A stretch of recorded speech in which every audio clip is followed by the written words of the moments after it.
Hello friends, அனைவருக்கும் வணக்கம். இந்த வீடியோவில் 10ஆம் வகுப்பு வரலாறு புத்தகத்தில் இருக்கிற தமிழ்நாட்டில் சமூக மாற்றங்கள் அப்படிங்கிற பாடத்தை பார்க்க போகிறோம். இந்த பாடத்தில் இருக்கிற முக்கியமான பாயிண்ட்ஸை பார்க்க போகிறோம். ப்ளஸ் புக் பேக் கொஸ்டினை பார்க்க போகிறோம்.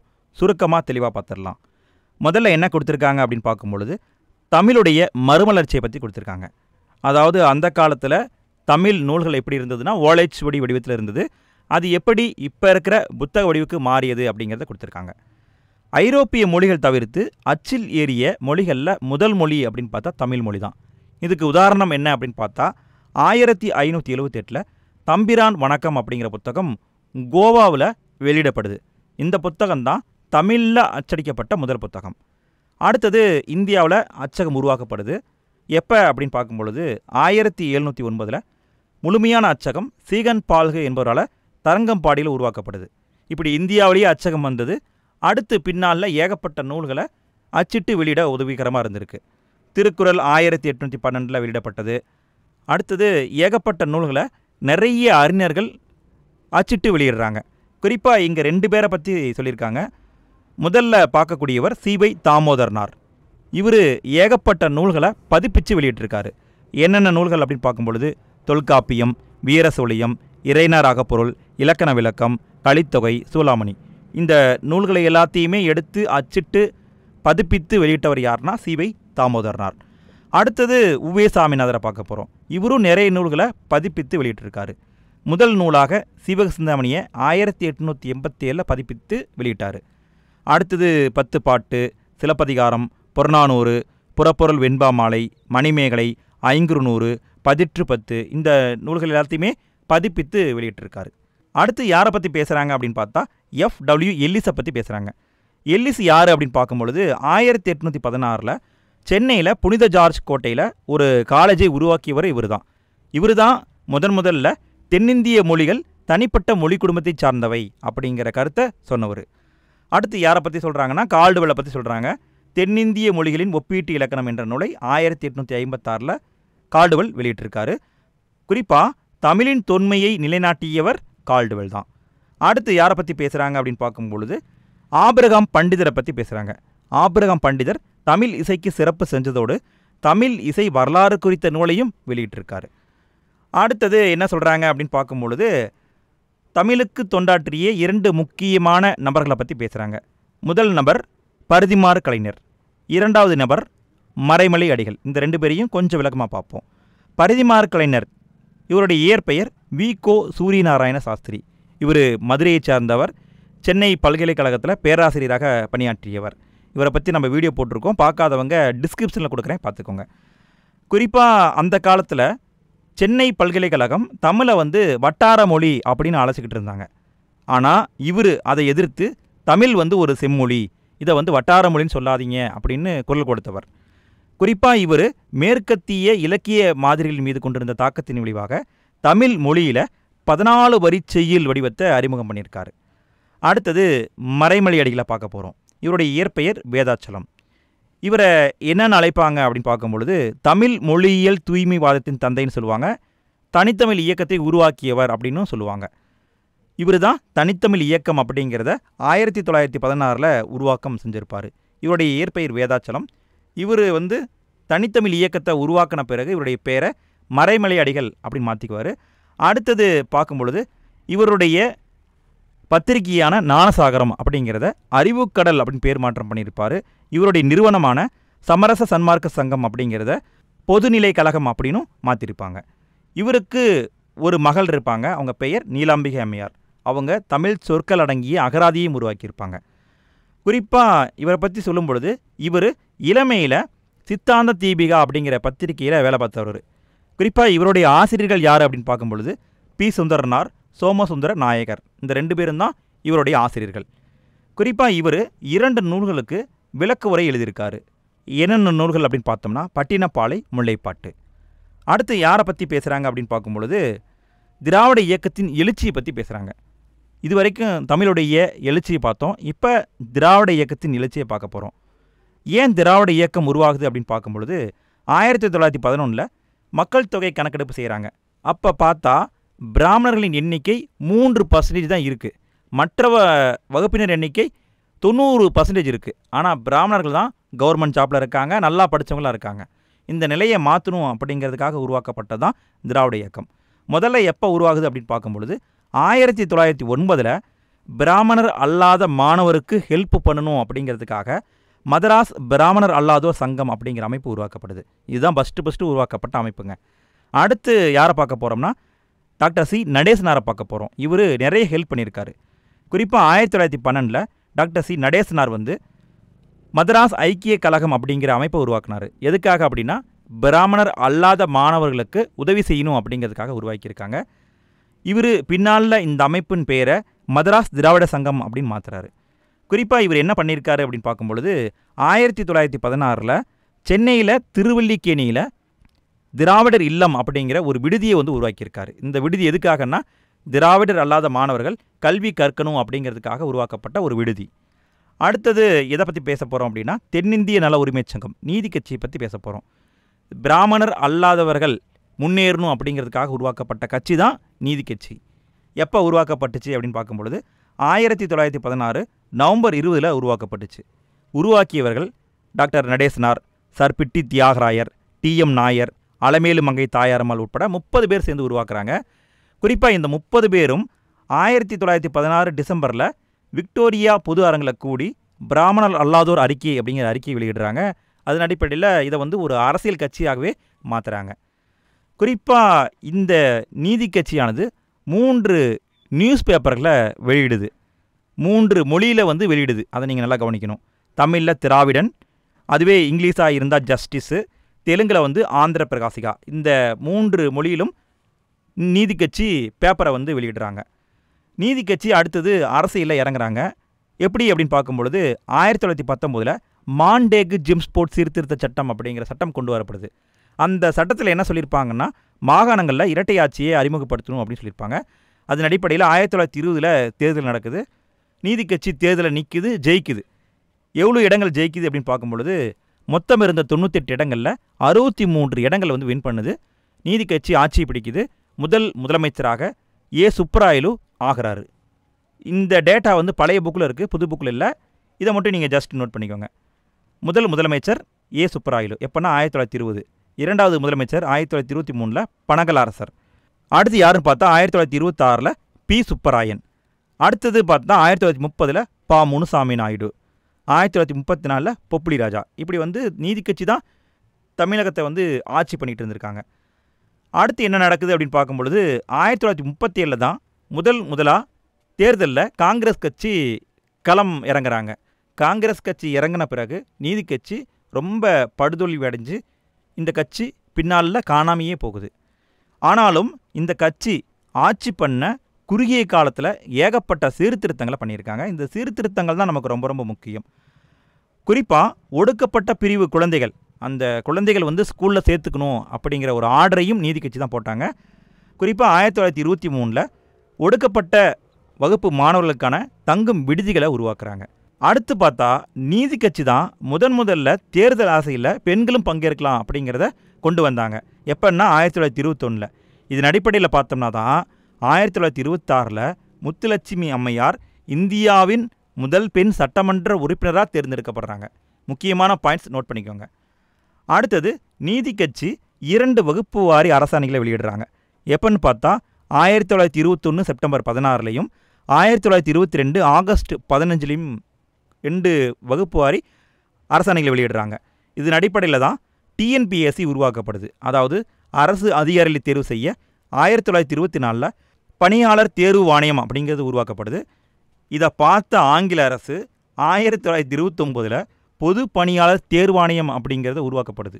அதாவது முதல்ல TNPSC உருவாக்கப்பட்டிருக்கு, அதன் பிறகு தான் UPSC உருவாக்கப்பட்டிருக்கு. அடுத்தது நீதி கட்சி தான் 1926 இந்து சமய அறநிலைய சட்டம் அப்படிங்கிற சட்டத்தை கொண்டு வந்து கோவில் நிர்வாகத்தில் அனைத்து சாதியினரும் உறுப்பினராகலாம் அப்படிங்கிற கருத்தையும் கொண்டு வந்தாங்க. அடுத்து நாம் சுயமரியாதை இயக்கத்தை பற்றி பார்க்க போகிறோம். சுயமரியாதை இயக்கத்தை உருவாக்கியவர் யாருன்னா தந்தை பெரியார். சுயமரியாதை இயக்கம் என்ன சொல்லுது அப்படின்னா பகுத்தறிவும் சுயமரியாதையும் தான் அனைத்து மக்களின் பிறப்புரிமை அப்படின்னு சொல்லுது. குறிப்பாக பெண்களுடைய தாழ்வான நிலைக்கு காரணம் படிக்காமல் இருந்தது தான். ஸோ பெண்களுக்கு கல்வி கொடுக்கணும் அப்படின்னு சுயமரியாதை இயக்கம் போராடி இருக்கு. சுயமரியாதை இயக்க சொற்பொழிவுகளின் மையப்பொருளாக இருந்தது என்ன அப்படின்னா இனம். இதை மட்டும் நல்லா நோட் பண்ணிக்கோங்க. அடுத்தது சுயமரியாதை இயக்கம் இஸ்லாமியர்களுடைய நலனுக்காகவும் போராடி இருக்கு. குறிப்பாக இஸ்லாமியருடைய கோட்பாடுகளான சமத்துவம், சகோதரத்துவம் ஆகியவற்றை சுயமரியாதை இயக்கம் ரொம்ப பாராட்டியிருக்கு. குறிப்பாக பெரியார் என்ன சொல்லியிருக்காருன்னா, துருக்கியைச் சேர்ந்த முஸ்தபா கமால் பாட்சா, ஆப்கானிஸ்தானத்தைச் சேர்ந்த அமானுல்லா ஆகியோரை திராவிட முஸ்லீம்கள் பின்பற்ற வேண்டும் அப்படின்னு கோரிக்கை விடுத்திருக்காரு. அடுத்து தந்தை பெரியாரை பற்றி பார்க்க போகிறோம். இவர் தான் சுயமரியாதை இயக்கத்தை உருவாக்கியவர். இவருடைய தந்தையார் பெயர் வேங்கடப்பர், தாயார் பெயர் சின்னத்தாயம்மாள். குறிப்பாக பெரியார் அவர்கள் ஈரோட்டின் நகரசபை தலைவராக 1918 to 19 வரைக்கும் பதவி வகிச்சிருக்காரு. குறிப்பாக தந்தை பெரியார் தனியாக தான் இருந்திருக்காரு. பின்னால் சி ராஜாஜியின் முயற்சியால் பெரியாரும் பி வரதராசலுவும் காங்கிரஸ் கட்சியில் சேர்றாங்க. குறிப்பாக ஒத்துழையாமை இயக்கத்தின் போது ரொம்ப மும்முரமாக பெரியார் அவர்கள் பணியாற்றியிருக்காங்க. குறிப்பாக காங்கிரஸ் கமிட்டியுடைய தலைவராகவும் செயலராகவும் பெரியார் அவர்கள் இருந்திருக்காங்க. அடுத்து பார்த்தா ஒடுக்கப்பட்ட மக்களின் கோவில் நுழைவுக்கு ஆதரவாகவும் பெரியார் அவர்கள் போராடியிருக்காங்க.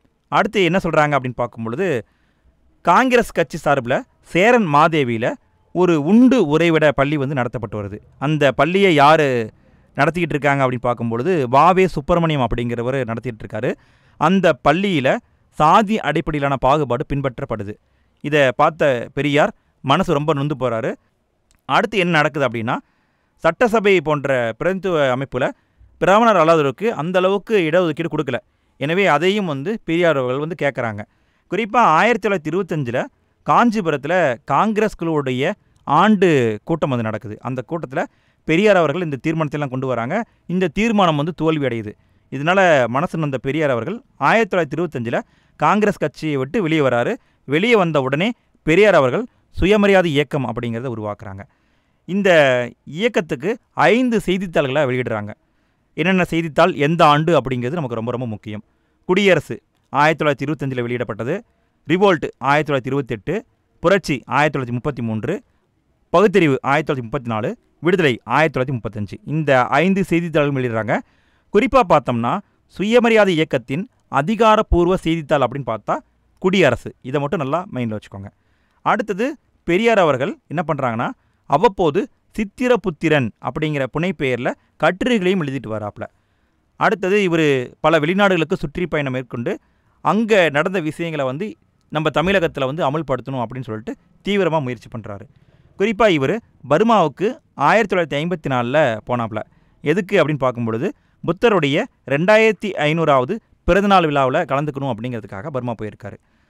அடுத்தது பார்த்தா பெரியார் அவர்கள் பல முக்கியமான தலைவர்களோட தொடர்பு கொண்டிருக்காங்க.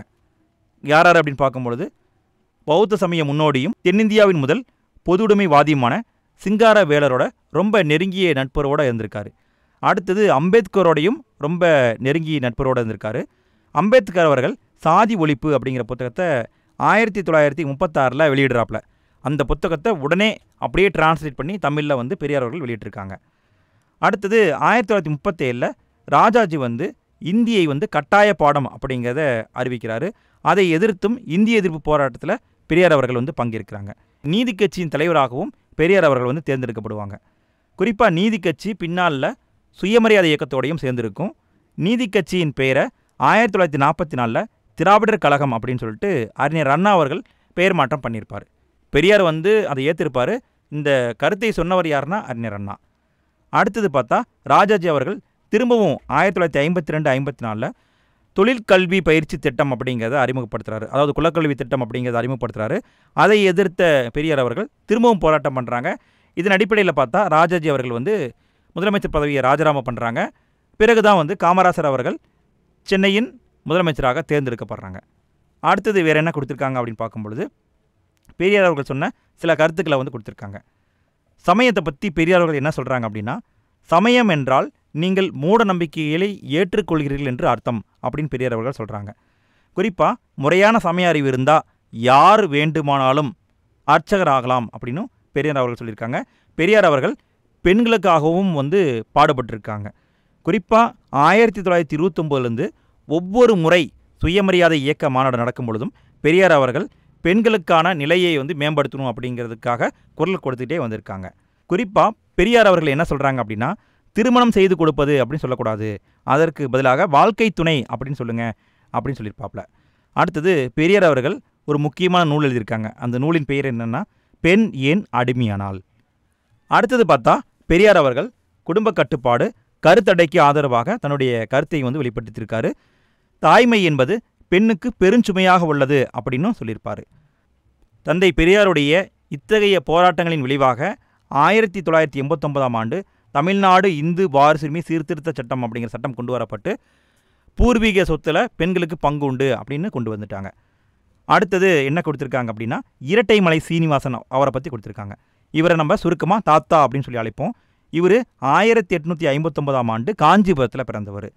இவர் 1893ஆம் ஆண்டு ஆதி திராவிட மகாஜன சபை என்ற அமைப்பை உருவாக்கியிருக்காங்க. அடுத்தது அந்த காலகட்டத்தில் ஒடுக்கப்பட்ட மக்களின் கூட்டமைப்பு, சென்னை மாகாண ஒடுக்கப்பட்ட வகுப்பாரின் கூட்டமைப்பு, இந்த அமைப்புகளின் தலைவராகவும் இரட்டைமலை சீனிவாசன் அவர்கள் இருந்திருக்காங்க. குறிப்பாக இவரை பற்றி சொல்லணும் அப்படின்னா தென்னாப்பிரிக்காவில் போய் காந்தியடிகளை இவர் வந்து மீட் பண்ணியிருக்காரு. காந்திக்கு ரொம்ப நெருக்கமானவர் இரட்டைமலை சீனிவாசன். குறிப்பாக 1923 சென்னை மாகாண சட்டசபையின் உறுப்பினராக இவர் வந்து தேர்ந்தெடுக்கப்படுறாரு. அப்போ தேர்ந்தெடுக்கப்பட்ட பொழுது ஏகப்பட்ட சீர்திருத்தங்களுக்காக இவர் வந்து போராடியிருக்காரு. குறிப்பாக 1930 மற்றும் 1931 நடைபெற்ற, அதாவது முதல் மற்றும் இரண்டாவது ஒட்டமேஜை மாநாடு எங்கே நடந்துச்சுன்னா லண்டனில் நடந்துச்சு. அந்த மாநாட்டில் டாக்டர் பிஆர் அம்பேத்கரோடு சேர்ந்து இவரும் வந்து கலந்துக்கிட்டாரு அப்படிங்கிற தகவலையும் கொடுத்துருக்காங்க.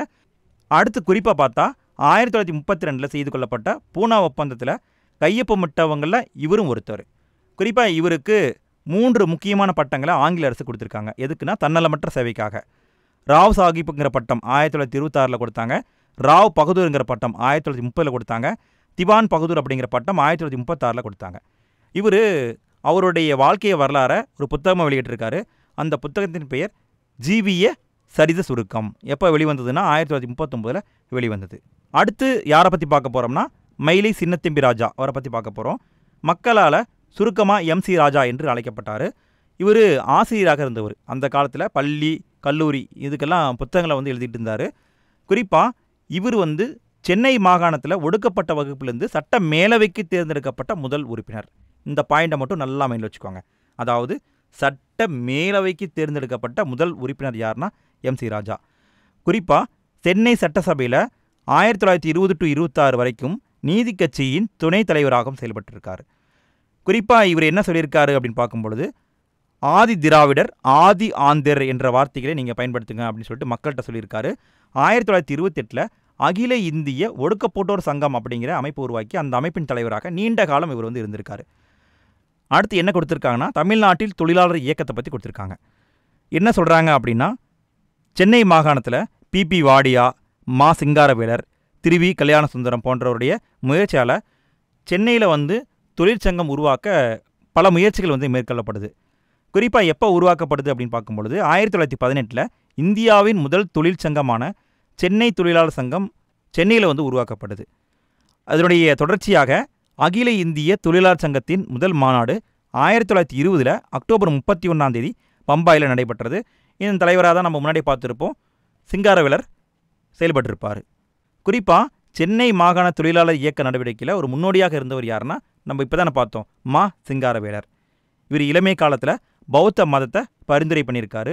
குறிப்பாக சிங்காரவேலர் பற்றி சொல்லணுன்னா Karl Marx, Charles Darwin, Herbert Spencer, Albert Einstein போன்றவுடைய கருத்துக்களை வந்து அப்படியே தமிழில் டிரான்ஸ்லேட் பண்ணவர் யாருன்னா இவர் தான். குறிப்பாக 1923 முதலாக மே தின விழாவை ஏற்பாடு செய்தவரும் இவர் தான். தொழிலாளர் வர்க்கத்தின் பிரச்சனைகளை வெளிப்படுத்துறதுக்காக தொழிலாளன் அப்படிங்கிற ஒரு பத்திரிகையையும் வெளியிட்டிருக்காரு. அடுத்தது இந்திய விடுதலைக்கு முன்பு நடந்த மொழி போராட்டத்தை கொடுத்துருக்காங்க. குறிப்பாக பார்த்தா தனித்தமிழ் இயக்கம் யார் அப்படின்னா மறைமலை அடிகள் வந்து உருவாக்குனார். பெரியாருடைய மொழி சீர்திருத்தம் இந்த ரெண்டை பற்றியும் சொல்லியிருக்காங்க.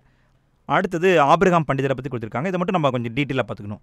ஆபிரகாம் பண்டிதர் தமிழ் இசை வரலாற்றை முறையாக கற்றாய்ந்து பழந்தமிழர் இசை முறையை மீட்டுருவாக்கம் செய்ய முயற்சி பண்ணியிருக்காரு. குறிப்பாக 1912 தஞ்சாவூரில் சங்கீத வித்யா மகாஜன சங்கம் அப்படிங்கிற அமைப்பு உருவாக்கியிருக்காரு. அந்த அமைப்பு தான் தமிழிசை இயக்கத்தின் கருமூலமாக விளங்கியிருக்கு. குறிப்பாக தமிழ் இசையுடைய நிலை குறித்து விவாதிக்க 1943 தான் முதல் தமிழிசை மாநாடு வந்து நடத்தப்பட்டிருக்கு. அடுத்து என்ன கொடுத்துருக்காங்க அப்படின்னு பார்க்கும்பொழுது இங்கே வந்து பெண்கள் இயக்கத்தை பற்றி கொடுத்துருக்காங்க. தமிழ்நாட்டில் உருவானது அப்படின்னு பார்க்கும்பொழுது இந்திய பெண்கள் சங்கம், அகில இந்திய பெண்கள் மாநாடு, இந்த ரெண்டும் தமிழ்நாட்டில் உருவான இயக்கங்கள். இந்திய பெண்கள் சங்கம் எப்போ உருவாகுதுன்னா 1917 அன்னி பெசன்ட், டோரதி ஜினராஜதாசா, மார்கரெட் கசின்ஸ் போன்றோடைய முயற்சியால் சென்னை அடையாறில் உருவாக்கப்படுது. இந்த இந்திய பெண்கள் சங்கம் பெண் கல்வி குறித்த பிரச்சனையை கையாளுவதற்காக 1927 அகில இந்திய பெண்கள் மாநாடு அப்படிங்கிறத நடத்தியிருக்கு. அடுத்து யாரை பற்றி சொல்கிறாங்க அப்படின்னா டாக்டர் முத்துலட்சுமி அம்மையாரை பற்றி சொல்கிறாங்க. இவங்க தான் தேவதாசி முறையை ஒழிக்க பாடுபட்டிருக்காங்க. குறிப்பாக முத்துலட்சுமி அம்மையார் 1930 சென்னை சட்டமன்றத்தில் சென்னை மாகாணத்தில் இந்து கோவில்களுக்கு பெண்கள் அர்ப்பணிக்கப்படுவதை தடுப்பது அப்படிங்கிற மசோதாவை அறிமுகப்படுத்தியிருக்காங்க. இந்த மசோதா தான் பிற்காலத்தில் தேவதாசி தடை சட்டமாக 1947 உருவாக்கப்படுது. அவ்வளோதாங்க, முக்கியமான பாயிண்ட்ஸை பார்த்தாச்சு. அடுத்தது புக் பேக் கொஸ்டினை பார்ப்போம். முதல்ல சரியான விடையை தேர்வு செய்யவும். முதல் கேள்வி, இந்தியாவைச் சேர்ந்த சமூக சீர்திருத்தவாதிகளின் முன்னோடி யார் அப்படின்னா ராஜாராம் மோகன் ராய். இரண்டாவது கேள்வி, 1709 தரங்கம்பாடியில் ஒரு முழுமையான அச்சகத்தை நிறுவியார்னா சீகன் பால்கு. மூன்றாவது கேள்வி, சுயமரியாதை இயக்கத்தின் அதிகாரப்பூர்வ செய்தித்தாள் குடியரசு எப்போ வந்ததுன்னா 1925 வந்தது.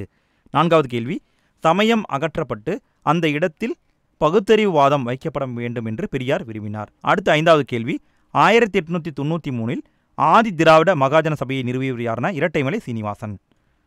அடுத்தது ஆறாவது கேள்வி, இந்தியாவில் நன்கு ஒழுங்கமைக்கப்பட்ட தொழிற்சங்கம் எப்போ உருவாக்கப்பட்டதுன்னா 1918 உருவாக்கப்பட்டது. ஏழாவது கேள்வி, அரசு அதிகாரிகளை தேர்வு செய்ய நீதி கட்சியால் நிறுவப்பட்டது என்னென்னா பணியாளர் தேர்வு வாரியம் எப்போனா 1924 நிறுவப்பட்டது.